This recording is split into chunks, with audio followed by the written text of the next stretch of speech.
Ya, shalom saudara-saudara. Saya tadi mendapatkan kiriman link dari seorang teman dan setelah saya buka, rupanya itu adalah sebuah video.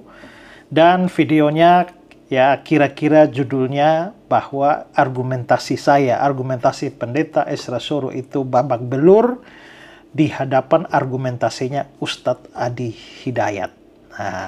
Nah, sebenarnya saya sendiri tidak pernah debat dengan yang namanya Ustadz Adi Hidayat itu, tapi kelihatannya itu hanya penggalan dari video saya, lalu diambil lagi penggalan dari video Adi Hidayat, lalu disatukan seolah-olah ada perdebatan dan argumentasi saya dihancurkan atau babak belur di hadapan argumentasi Adi Hidayat itu. Padahal sebenarnya tidak pernah ada perdebatan.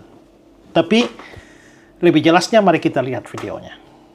Saya ditanya oleh seorang Islam, mengapa orang Kristen menjadikan seorang manusia jadi Tuhan? Saya tanya, maksudnya siapa? Yesus. Yesus itu manusia yang dijadikan Tuhan. Saya bilang, kamu salah. Tidak ada orang Kristen yang menjadikan manusia jadi Tuhan. Bahkan kami percaya Tuhan pun tidak bisa menjadikan manusia jadi Tuhan. Yang kami percaya itu adalah Tuhan jadi manusia. Kalau manusia jadi Tuhan, mustahil. Tuhan jadi manusia, apa yang mustahil? Sekarang saya tanya, Tuhanmu orang Islam itu, ya, Maha kuasa enggak? Maha kuasa. Maha kuasa itu apa?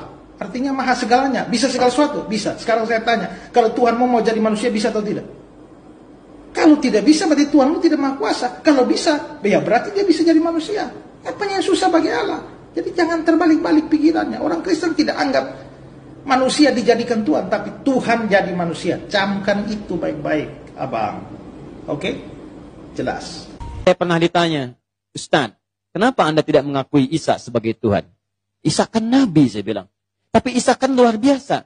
Isa satu-satunya makhluk yang diciptakan tanpa Bapa. Tanpa Bapa, makanya kami akui sebagai Tuhan. Saya katakan, perhatikan baik-baik. Kalau Isa ditetapkan sebagai Tuhan hanya karena lahir tanpa Bapa, saya tanya kenapa Adam tidak ditetapkan sebagai Tuhan? Karena Adam lebih hebat daripada Isa. Lahir tanpa Bapa dan Ibu. Nah, saudara, setelah saya lihat video ini, saya mencoba mencari, mungkin ada video atau omongan yang lebih panjang dari Adi Hidayat ini, dan saya juga akhirnya ketemu di TikTok. Jadi coba kita lihat lengkapnya seperti apa yang dia katakan. Ustaz, kenapa Anda tidak mengakui Isa? Saya pernah ditanya, Ustaz, kenapa Anda... Saya pernah ditanya, Ustaz, kenapa Anda tidak mengakui Isa sebagai Tuhan? Isa kan Nabi, saya bilang. Tapi Isa kan luar biasa. Isa satu-satunya makhluk yang diciptakan tanpa Bapa. Tanpa Bapa, makanya kami akui sebagai Tuhan. Saya katakan, mohon maaf. Walaupun ini belum dihapus, tapi kita lihat baik-baik. Kalau Isa ditetapkan sebagai Tuhan hanya karena lahir tanpa Bapa, saya tanya kenapa Adam tidak ditetapkan sebagai Tuhan? Karena Adam lebih hebat daripada Isa. Lahir tanpa Bapa dan Ibu. Lalu disampaikan kemudian, Ustaz, tapi kan Isa bisa menghidupkan orang mati. Lalu kami tegaskan, yang menghidupkan orang mati, makhluk mati bukan cuma Isa. Nabi Ibrahim pernah menghidupkan makhluk mati dengan izin Allah. Dan caranya lebih hebat dibanding Nabi Isa. Buka Quran surah kedua Al-Baqarah ayat 260, paling kiri sebelah atas. Wa idh qala Ibrahim rabbi arini kaifa tuhyil mauta. Ketika Ibrahim menyampaikan kepada Rabbnya, ya Allah, tolong tunjukkan pada saya bagaimana menghidupkan yang mati. Qala awalam tu'min, Allah berfirman, kamu enggak yakin dengan saya? Qala bala walakin liyatma'inna qalbi. Saya yakin ya Allah, tapi tolong tunjukkan supaya hati saya lebih tenang saja, supaya hati lebih tenang. Lihat baik-baik, kata Allah, ambil burung, potong-potong, kemudian tebarkan di setiap bukit, jadi setiap bagiannya pisahkan, simpan bukit 1, bukit 2, bukit 3. Thummad'uhunna ya'tinaka sa'ya. Kamu tinggal panggil, hei datang dengan izin Allah. Isa manggil, hei, hidup dengan izin Allah. Ibrahim manggil, hei, hidup datang dengan izin Allah. Nabi Isa menghidupkan yang mati, maaf, masih utuh. Ditepuk, bangun dengan izin Allah. Nabi Ibrahim lebih canggih. Dipotong-potong dulu, disebar, dipanggil. Hidup dengan izin Allah. Nyatu lagi dengan izin Allah subhanahu wa ta'ala. Lalu kami sampaikan, kalau Nabi Ibrahim menghidupkan yang lebih canggih dengan izin Allah, kenapa beliau tidak disebut sebagai Tuhan? Makanya di sini, kemudian Allah menegaskan, inna, awas hati-hati, sungguh, penciptaan Isa itu seperti halnya penciptaan Adam. Kamatsali Adam. Seperti halnya penciptaan Adam alaihissalam. Maksudnya, sama-sama sebagai manusia, sama-sama bersumber dari ciptaan Allah Subhanahu wa taala. Paham sampai sini? Oke, kira-kira itu argumentasinya ya. Nah, sebenarnya argumentasi semacam itu tuh tidak murni datang dari Adi Hidayat itu. Ya, argumentasi semacam itu sebenarnya sudah lama. Ya, sudah lama. Mungkin pada zaman Ahmad Deedat kalau saya tidak salah. Ya, dalam salah satu debatnya Deedat dengan seseorang, dia menggunakan argumentasi semacam itu, lalu diikuti oleh para polemikus Islam lainnya, dan itu dianggap seolah-olah argumentasi yang begitu hebat, yang tidak bisa dibantah oleh orang Kristen.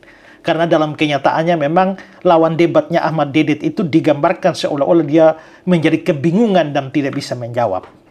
Pertama-tama kita melihat dulu asumsi ya. Dari omongan-omongan dari Adi Hidayat itu, asumsinya adalah bahwa Yesus di dalam Alkitab itu, atau dalam cerita Injil itu adalah sama dengan Isa yang diceritakan di dalam Al-Quran. Nah, terlepas dari benar tidak asumsi itu, tapi marilah kita ikuti saja asumsinya bahwa ketika membangun argumentasi semacam itu, yang diyakini oleh Adi Hidayat dan juga yang lain-lain adalah bahwa memang Isa dan Yesus itu adalah pribadi yang sama yang dibicarakan di dalam Al-Quran maupun juga di dalam Alkitab. Nah, sebenarnya seperti saya bilang tadi bahwa itu sebenarnya argumentasi lama. Kalau yang kita lihat tadi dalam apa yang diungkapkan Adi Hidayat itu kan dia hanya ngomong dua, yaitu kalau Yesus lahir tanpa ayah, bukankah Adam itu lebih hebat karena lahir tanpa ayah dan tanpa ibu? Kenapa Adam tidak dijadikan Tuhan? Lalu yang kedua, kalau Yesus dijadikan Tuhan karena dia membangkitkan orang mati, tidakkah Abraham lebih hebat lagi karena bahkan Abraham bisa membangkitkan yang mati dengan cara yang lebih spektakuler, lebih ajaib seperti burung yang dipotong-potong tadi?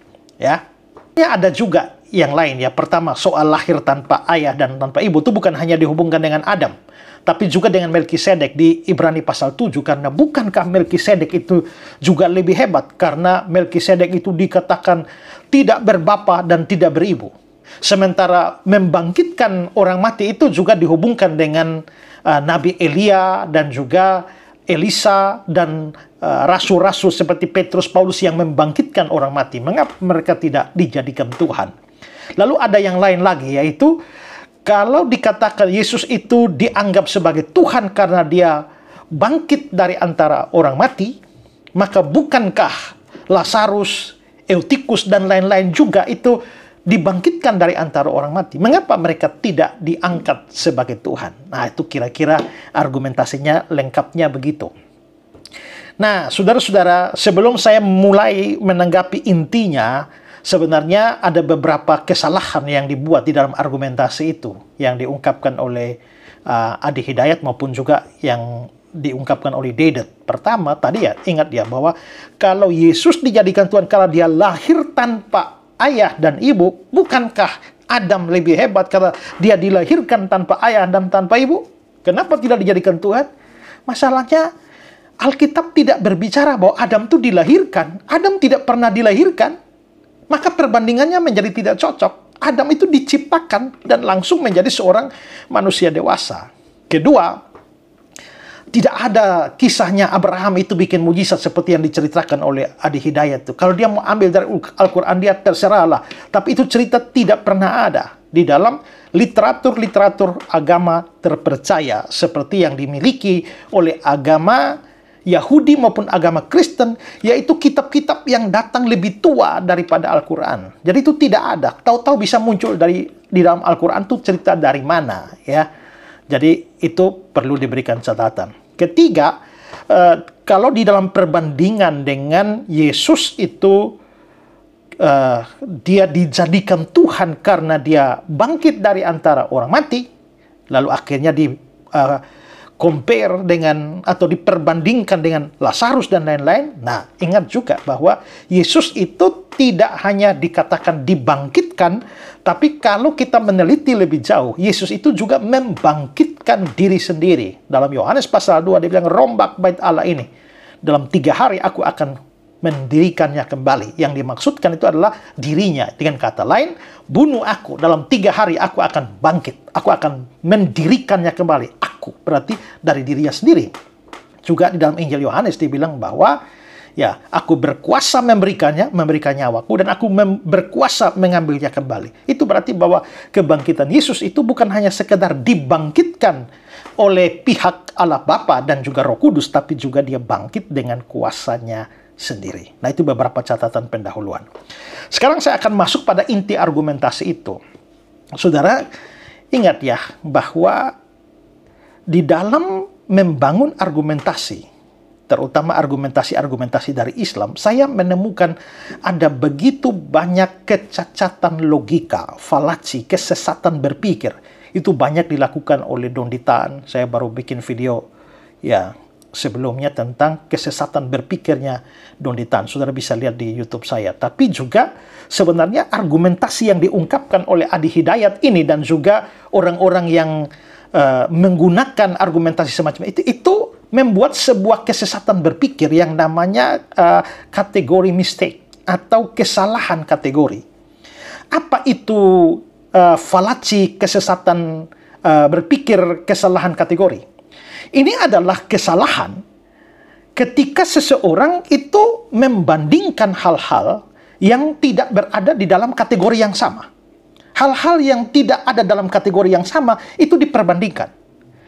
Nah, di dalam argumen itu yang kita sudah lihat ya, sifat-sifat atau kelebihan-kelebihan dari Yesus itu tidak dibandingkan dengan satu orang, melainkan dibandingkan dengan sejumlah orang atau beberapa orang yang memiliki kelebihan berbeda. Nah, perbandingan itu seolah-olah menyarankan bahwa karena beberapa individu yang lain memiliki sebagian dari kelebihan yang sama dari Yesus, maka mereka juga harus dianggap sebagai Tuhan. Tapi tidak ada satu individu yang lain yang memiliki semua kelebihan tersebut secara menyeluruh dan unik seperti yang terdapat dalam satu pribadi itu, dan dalam hal ini adalah Yesus. Untuk membandingkan Yesus dengan benar, maka seharusnya perlu membandingkan keunikannya secara keseluruhan dengan satu orang yang lain dan tidak membaginya menjadi beberapa orang. Nah, mungkin begini, saya kasih sederhana ya. Mengapa mengambil sebagian orang, sebagian kelebihan dari sekian orang, untuk dibandingkan dengan sebegitu banyaknya kelebihan yang dimiliki oleh satu orang, yaitu Yesus? Atau mau sederhananya begini, kenapa tidak melakukan perbandingan satu lawan satu? Yesus dengan siapa? Yesus dengan Abraham, Yesus dengan Adam, Yesus dengan Musa, atau Yesus dengan Elia, Yesus dengan Lazarus. Tapi kenapa semuanya Yesus, Yesus, Yesus, Yesus, tapi dibandingkannya dengan Adam, Abraham, Melkisedek, Elia, Lazarus, dan lain-lain? Ini kan sudah perbandingan yang tak berimbang. Ya, tidak berada dalam kategori yang sama. Makanya ini disebut sebagai kategori mistake.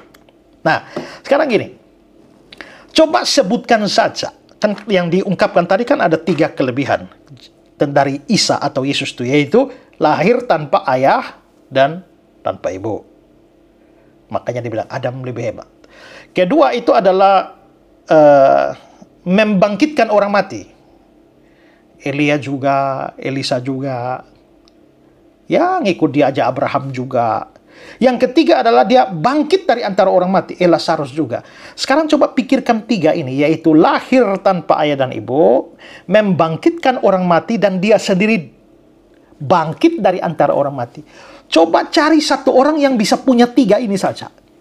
Jangan cari dari banyak orang, jangan cari dari Adam lah, Elia lah, Elisa lah, Lazarus lah, Abraham lah. Itu terlalu banyak orang. Cari satu orang yang bisa sama, karena kelebihan-kelebihan 3 ini kan diangkat dari satu orang, yaitu Yesus. Bandingkan dengan satu. Oke, mari kita anggap Abraham, Adam dan Melkisedek memang punya kelebihan, yaitu tidak berbapa, tidak beribu. Itu pun catatan sekilas saja bahwa adalah salah untuk mengatakan bahwa Melkisedek itu tidak punya bapak, tidak punya ibu. Maksud dari ayat itu adalah tidak diketahui siapa bapak atau ibunya. Tapi dalam argumentasi ini ikut aja. Adam dan Melkisedek tidak punya bapak, tidak punya ibu. Tapi pernahkah Adam atau Melkisedek membangkitkan orang mati? Dan bangkit dari antara orang mati? Kan tidak. ngikut juga omongan dia bahwa Abraham pernah bangkitkan yang mati, burung-burung tadi. Ya. Atau Elia, Elisa, rasul-rasul, nabi-nabi yang pernah bangkitkan orang mati. Oke, tapi apakah Elia, Elisa, ya, nabi-nabi itu mereka punya keistimewaan karena lahir tanpa bapa? Dan apakah mereka juga bangkit dari antara orang mati? Tidak. Lazarus memang bangkit, ya, bangkit dari antara orang mati. Nah, tapi apakah dia tanpa bapa? Lahir tanpa bapa? Dan apakah dia pernah membangkitkan orang mati? Tidak. Ya. Jadi sebetulnya di sini kita bisa melihat bahwa ini adalah perbandingan yang berbeda secara kategori yang tidak layak diperbandingkan. Ini namanya kesesatan berpikir kategori mistik. Nah ini mereka tidak belajar logika, makanya mereka bikin kesalahan dan kekacauan, kesesatan berpikir, tapi menganggapnya argumentasi yang begitu hebat. Nah inilah yang saya jumpai banyak di dalam polemikus-polemikus Islam itu. Nah, lalu saudara, yang kedua, masih ada lagi falatsi atau kesesatan berpikir lain yang muncul di sini. Ini adalah kesesatan berpikir yang namanya partial reasoning atau penalaran parsial. Parsial itu sebagian. Nah, maksudnya begini, bahwa kesalahan berpikir ini adalah argumentasi itu menggunakan potongan-potongan kecil dari sifat atau tindakan Yesus seperti lahir tanpa ayah, melakukan mujizat, dan bangkit dari antara orang mati, dan mencoba menyamakannya dengan tindakan serupa dari orang lain tanpa mempertimbangkan keseluruhan identitas dan peran Yesus di dalam seluruh Alkitab. Sederhananya begini, bahwa Yesus kalau dianggap Tuhan oleh orang Kristen itu, dipercaya sebagai Tuhan, itu bukan hanya sekedar 3 soal itu, yaitu bahwa lahir tanpa ayah, pernah bikin mujizat bangkitkan orang mati, atau bangkit dari antara orang mati. Ada banyak. Tapi kenapa yang diungkapkan hanya sepotong itu saja, 3, 4, 5 saja? Contoh ya, orang Kristen percaya bahwa Yesus itu adalah Tuhan atau Allah, karena memang ada pernyataan eksplisit di Alkitab. Alkitab kami bahwa dia adalah Tuhan dan Allah. Ya, Yesaya 9 ayat 5 yang menubuatkan kedatangan Yesus 750 tahun, itu mengatakan bahwa namanya disebutkan orang Allah yang perkasa. Ya.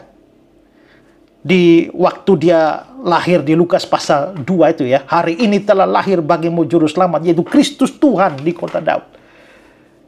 Yohanes bilang pada mulanya firman bersama-sama dengan Allah, dan firman itu adalah Allah. Belum lagi ditambah dengan surat-surat Paulus lainnya. Thomas dalam Yohanes 20 ayat 28 itu membuat pengakuan iman, ya Tuhanku dan Allahku. Jadi memang ada ayat-ayat secara eksplisit di dalam Alkitab yang mengatakan bahwa Yesus itu adalah Tuhan, adalah Allah. Pertanyaannya, apakah ada pernyataan semacam itu untuk Adam, untuk Abraham, untuk Ishak, untuk Yakub, untuk Elia, untuk Elisa, untuk Lazarus? Kan tidak ada. Nah, kedua, Yesus itu juga punya nama-nama Allah. Nama-nama yang hanya bisa dimiliki oleh Allah saja. Seperti tadi saya bilang, Yesaya 9 ayat 5 itu kan, namanya disebutkan orang penasihat ajaib, Allah yang perkasa, Bapa yang kekal, Raja damai. Dia kan punya nama-nama yang cocok untuk Allah saja. Ya. Dia juga disebut sebagai Yahweh keadilan kita di dalam kitab Yeremia.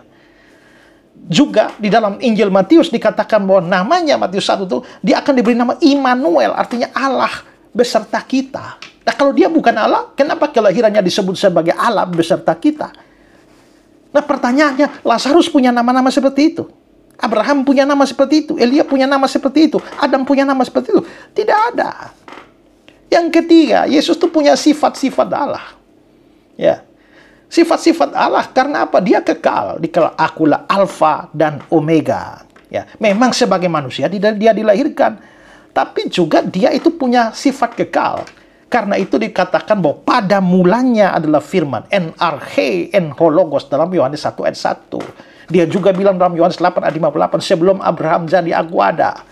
Yohanes 17 ayat 5 menunjukkan bahwa dia punya kemuliaan di hadirat Bapa sebelum dunia ada. Itu berarti bahwa dia sudah lebih tua dari dunia ini, sudah ada sebelum dunia ada. Dalam Mika 5 ayat 1 dikatakan bahwa permulaannya sudah sejak purbakala, sejak dahulu kala. Pertanyaannya, sifat-sifat begitu itu pernah disebutkan tentang kepada Adam? No.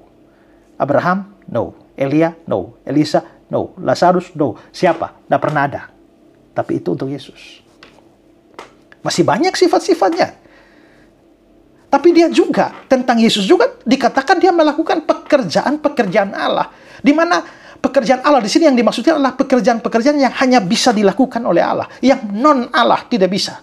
Misalnya, dia mencipta. Yohanes 1 ayat 3 itu menunjukkan bahwa Yesus itu mencipta segala sesuatu di alam semesta ini. Kolose 1 ayat 16, Ibrani 1 ayat 3. Dia juga mengampuni dosa. Di Matius pasal 9 dia bilang, hai anakku, dosamu sudah diampuni. Dan beberapa ayat setelah itu dikatakan, supaya kamu tahu bahwa di dunia ini anak manusia berkuasa mengampuni dosa. Dia akan menjadi hakim di akhir zaman. Yang seorang hakim di akhir zaman itu tidak bisa melakukannya dengan adil, kecuali dia adalah Allah yang maha tahu. Kenapa? Karena yang dihakimi adalah semua manusia, hidup dan mati, mulai dari manusia pertama di dalam sejarah sampai manusia akhir. Yang begitu hanya bisa Allah. Tapi Yesus itu adalah hakim akhir zaman. Dia melakukan pekerjaan-pekerjaan Allah. Nah sekarang pertanyaan tentang Adam, pekerjaan Allah. Apakah Adam pernah mencipta, mengampuni dosa? Elia pernah mencipta, mengampuni dosa? Abraham pernah mencipta, mengampuni dosa? Lazarus pernah mencipta, mengampuni dosa. Jadi jangan hanya lihat beberapa poin yang masih bisa dicari ada orang yang memiliki, tapi lihat yang lain ini. Nah, makanya dengan kata lain, argumentasi itu hanya ambil sebagian saja dari kelebihan Yesus yang masih bisa ditemukan dalam tokoh yang lain. Tapi kelebihan-kelebihan Yesus yang lain yang tidak ada dalam tokoh-tokoh yang lain disembunyikan. Nah, itulah yang namanya penalaran parsial atau partial reasoning. Itu salah satu kesesatan berpikir.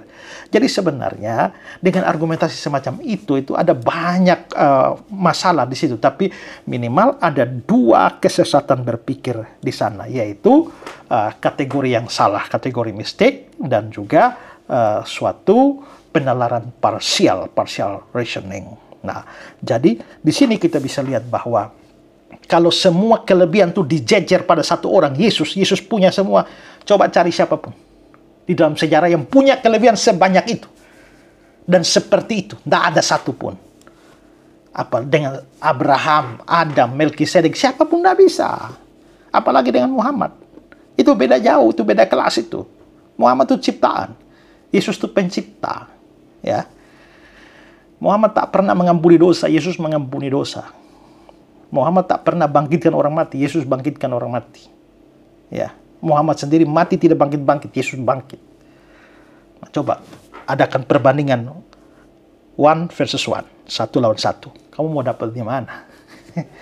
Nah, karena itu jangan membuat kesalahan berpikir. Ingat, orang Kristen tidak bodoh dengan mengangkat seorang manusia jadi Tuhan. No, itu hanya otak kalian yang selalu berpikir begitu.